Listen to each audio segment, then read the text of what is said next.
اعوذ باللہ من الشیطان الرجیم بسم اللہ الرحمن الرحیم۔ ایک علاقے میں ایک خوبصورت نوجوان لڑکا رہتا تھا۔ اس لڑکے کو زنا کاری کی عادت پڑ گئی اور جب تک وہ لڑکا کسی لڑکی کے ساتھ زنا نہ کر لیتا اس لڑکے کو سکون نہیں آتا تھا۔ وہ لڑکا ہر روز کسی نہ کسی لڑکی کو اپنے گھر بلا کر اس سے زنا کرتا تھا۔ اس لڑکے کا روزانہ کا معمول تھا کہ وہ جس لڑکی کے ساتھ زنا کرتا اس لڑکی کا نام اپنی ڈائری میں لکھ لیتا تھا۔ صبح سے لے کر سونے سے پہلے وہ جو بدکاری، زناکاری یا کوئی اور غلط کام کرتا تھا اس کو اپنی ڈائری میں لکھ لیتا تھا۔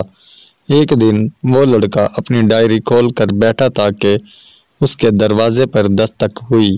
جب اس لڑکے نے دروازہ کھولا تو اس نے دیکھا کہ سامنے ایک بہت ہی خوبصورت حسین و جمیل عورت کھڑی ہوئی ہے۔ اس لڑکے نے عورت سے پوچھا کہ تم کون ہو، کہاں سے آئی ہو اور یہاں کیا کرنے آئی ہو؟ عورت نے اس لڑکے کو بہت ہی معصومانہ انداز میں جواب دیا کہ میں ایک بیوہ عورت ہوں، میرے شوہر کو فوت ہوئے بہت عرصہ گزر گیا ہے، میں اپنے بچوں کے ساتھ بہت مشکل سے گزر بسر کر رہی ہوں، میرے بچے گھر میں بھوک اور پیاس سے تڑپ رہے ہیں، آپ کی مہربانی ہوگی کہ آپ میری کچھ مدد کر دیں۔ اس لڑکے نے عورت کا حسن و جمال دیکھا تو اس کی نیت خراب ہو گئی۔ اس لڑکے نے عورت کو گھر میں بلا لیا اور عورت سے کہا کہ تم جتنے پیسے مانگو گی میں تمہیں دینے کے لیے تیار ہوں، لیکن میری ایک شرط ہے کہ تم میرے ساتھ زنا کاری کرو گی۔ اس عورت نے لڑکے کی بات کا انکار کیا تو اس لڑکے نے عورت کے ساتھ زبردستی کرنے کی کوشش کی۔ جب اس لڑکے نے عورت کو اپنی باہوں میں لیا تو عورت چیخنے چلانے لگ گئی۔ عورت نے اللہ تعالیٰ سے دعا کی کہ یا اللہ تعالیٰ مجھے اس بدکار اور زانی لڑکے سے بچا لے، یا اللہ تعالیٰ میری عزت کی حفاظت فرما۔ عورت نے اللہ تعالیٰ سے دعا کرنے کے بعد اس لڑکے سے کہا اے لڑکے تم بہت بدکار ہو، زانی ہو، کیا تمہیں موت یاد نہیں ہے؟ اپنی حرکتوں سے باز آ جاؤ، موت نے تو بڑے بڑے سرداروں اور بادشاہوں کو بھی نہیں بخشا ہے، تم اللہ تعالیٰ سے اپنے گناہوں کی توبہ کر لو ورنہ اللہ تعالیٰ تمہیں معاف نہیں کرے گا، تمہارا بہت ہی برا حال ہوگا۔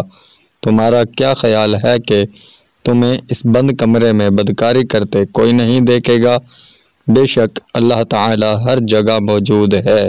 عورت کی باتیں سن کر اس لڑکے کے دل میں اللہ تعالیٰ کا خوف پیدا ہو گیا اور اس نے عورت سے کہا کہ اے عورت تم نے تو کوئی بدکاری نہیں کی ہے تو پھر تم اللہ تعالیٰ سے اتنا کیوں ڈر رہی ہو؟ میری تو ساری زندگی ہی بدکاری اور زناکاری میں گزر گئی ہے، میں نے تو کبھی بھی اللہ تعالیٰ سے توبہ اور استغفار نہیں کیا ہے۔ یہ باتیں کرتے ہوئے اس لڑکے کی آنکھوں سے آنسو نکل آئے۔ اس لڑکے نے اس حسین و جمیل عورت سے کہا کہ میں تمہارے ساتھ کوئی بدکاری نہیں کروں گا، تم آرام اور سکون سے بیٹھ جاؤ۔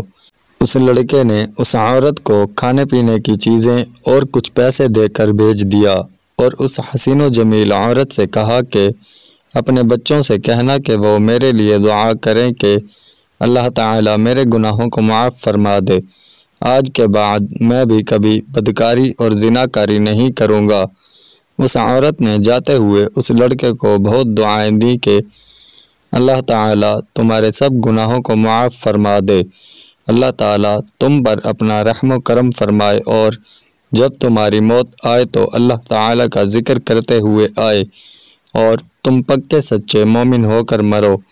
یہ دعائیں دیتے ہوئے وہ عورت اس لڑکے کے گھر سے چلی گئی۔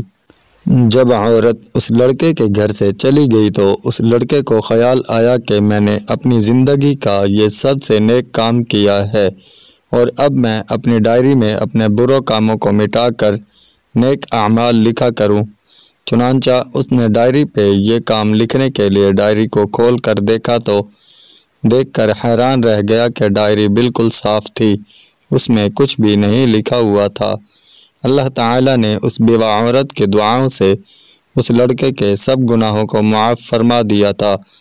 اس لڑکے نے ڈائری کے ایک ایک صفحے کو دیکھا تو ہر صفحہ نیا اور صاف تھا، جیسے کہ اس پر کبھی کچھ لکھا ہی نہیں ہوا تھا۔ وہ اپنی ڈائری کھول کر بیٹھا تھا کہ اس لڑکے کو ایک غیب سے آواز سنائی دی کہ اے اللہ تعالیٰ کے بندے، اللہ تعالیٰ نے تمہارے سب گناہوں کو معاف فرما دیا ہے اور اللہ تعالیٰ تیرا بن چکا ہے اور تم اللہ تعالیٰ کے بن چکے ہو، اور جب تمہاری موت آئے گی تو ایمان پر ہی آئے گی۔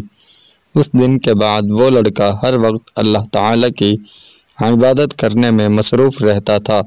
اللہ تعالیٰ سے دعا ہے کہ اللہ تعالیٰ ہم سب کو نیک اعمال کرنے اور برے اعمال سے بچنے کی توفیق عطا فرمائے، آمین۔ اگر ویڈیو اچھی لگی ہو تو لائک، کمنٹ اور شیئر کریں۔ مزید ایسے کے لیے ہمارے چینل کو ضرور سبسکرائب کریں۔ شکریہ۔